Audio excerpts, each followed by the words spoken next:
Oh, hey there. Hey there, survivors. Welcome to the show.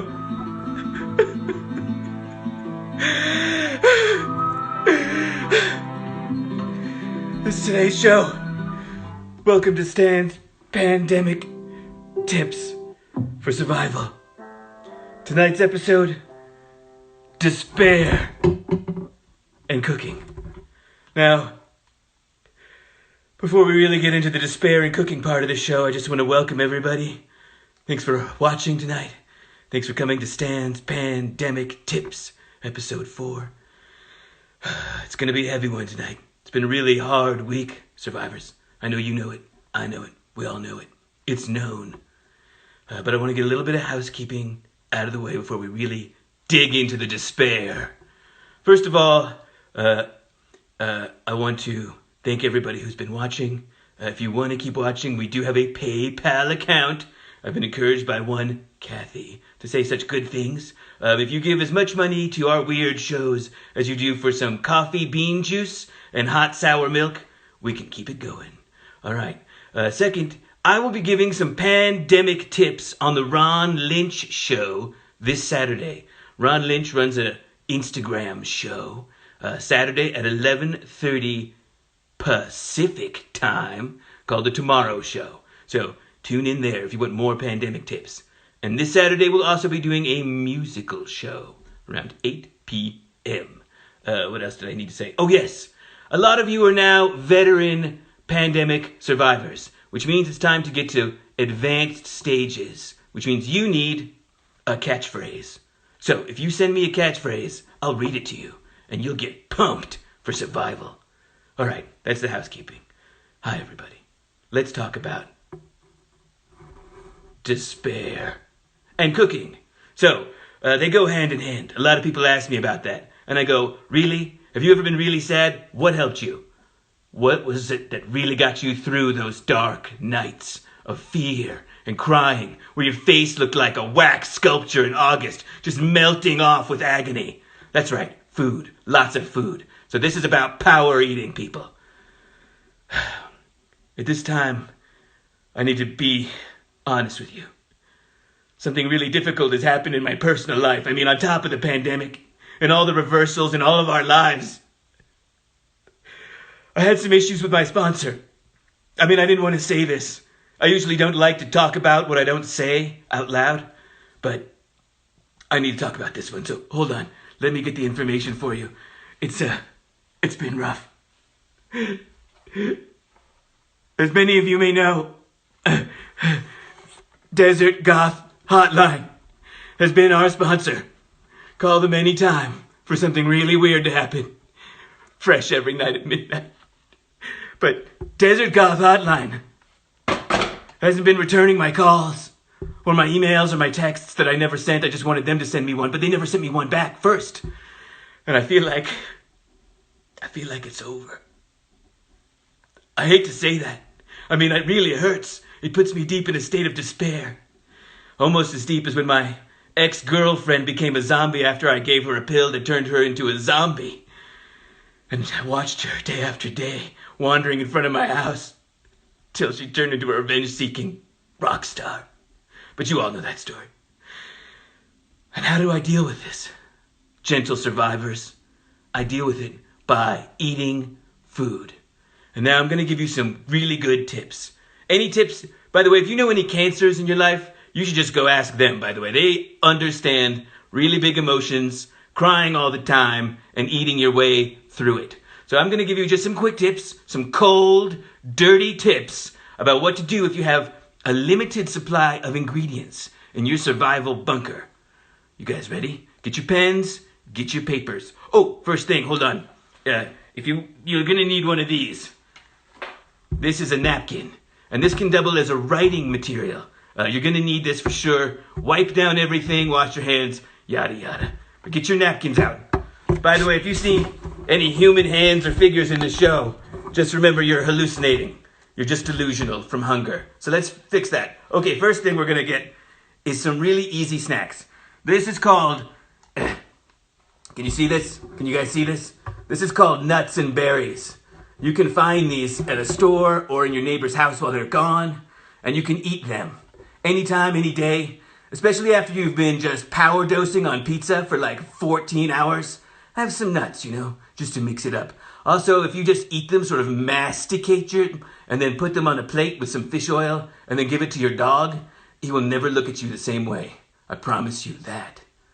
Cooking is an adventure, is the first thing I want to say. You've got to think positive about it. You've got to look at it like a choose your own adventure. What am I going to do with this? What's going to happen tonight? What can I do with these crazy magical ingredients? Well, the key, my friends, is positive thinking as always.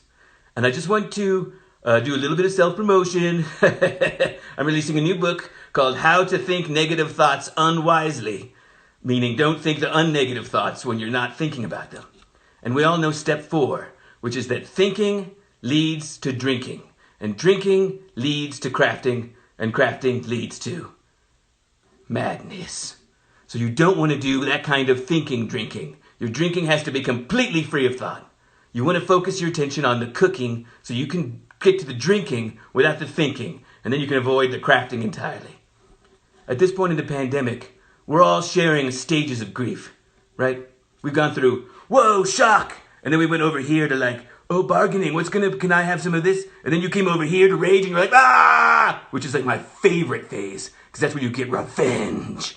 And then you came over to this phase, the drinking phase, which is followed by the sleeping phase, and then the pinball phase, pretty weird, and then back to drinking. Rinse and repeat until you're a pro. But eventually, survivors, you're going to have to get to despair. And here we go. Let's get some cooking on. You guys ready? Okay, I'm going to go through a list of ingredients, so let me look around here. So make sure you've got your pens and pencils. The first thing you're going to need is a packet of ketchup. The second thing you're going to need is some honey. You see this honey? Can you see that on the... There you go, some of the honey. The next thing you're going to need is a bagel. The next thing you're going to need is some cereal that you put into a wine glass. This makes it look fancy and makes you feel like you're doing something with your life. The next thing you're going to need is some half and half in a cup. Right here, like this. Shake it around. All right, then you're going to need a little bit of coconut oil. There's some coconut oil right here. And then you're going to need a little bit of olive oil to mix with your coconut oil. Can you see the olive oil? Can I see that? Okay, good. And then you're going to need some of this rum. This is a really good ingredient. Put some rum in it. All right, and then you're going to need a little bit of pepper. Okay, now you put, one more ingredient. Hold on. You're going to need some cling wrap. You're going to need some cling wrap. Okay, and then after that one last ingredient, this is the most important ingredient. So I hope you're making this list very carefully. It's a very heavy ingredient. Hold on. You're going to need a basket. And in the basket, you're going to need an avocado and some tangerines and some onions and garlic. And most importantly, can you see that, guys? Can you see that? You're going to need some ramen. All right. Okay. So, you've got all your ingredients. Now is the choose your own adventure part. Are you going to A, use the ingredients to make something, or B, have the ramen? I encourage you to have the ramen. Just open up that packet, follow the directions, and eat the ramen. But you're like, Stan, I want to make something. And I once again will encourage you to just put all those ingredients aside. Look at all the work it's going to take. I mean, it's a lot of work. And you're feeling bad. And you've been drinking all day. Why don't you just make the ramen? All right, fine. I don't want to do that. I want to make something real. Okay, so you put all those ingredients together. And I want you to put them in a bowl. Okay? And then I want you to shake the bowl up and then start jumping on the bowl. Mash it around. And then throw that bowl against the wall. And then I've prepared a little bit just for you guys. Hold on. You should get something like this. Hold on. Just hold on for 1 second, folks. This is the magical moment. This is it. This is what we call the money shot. Here we go. Look at that. Delicious pasta. So that's what should happen when you put all those ingredients together. If you did it right. If you did it wrong, I don't know what to tell you. Your survival probability index is pretty low.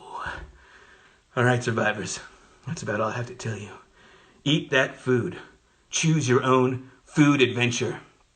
Put despair aside and put some calories in your belly.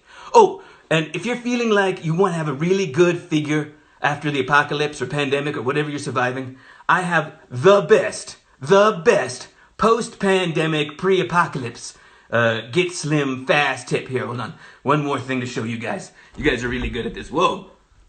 Earthquake. Okay, hold on. Here we go. You just need to read this book. It's called Naked Lunch by William Burroughs. Read that book and then you will not want to eat ever again. All right, thank you so much for tuning in this day for Stan's Pandemic Tips. Don't forget to watch us on Saturday when we're going to sing some songs and be up really late. Until then, survivors, stay positive and vamos a la playa.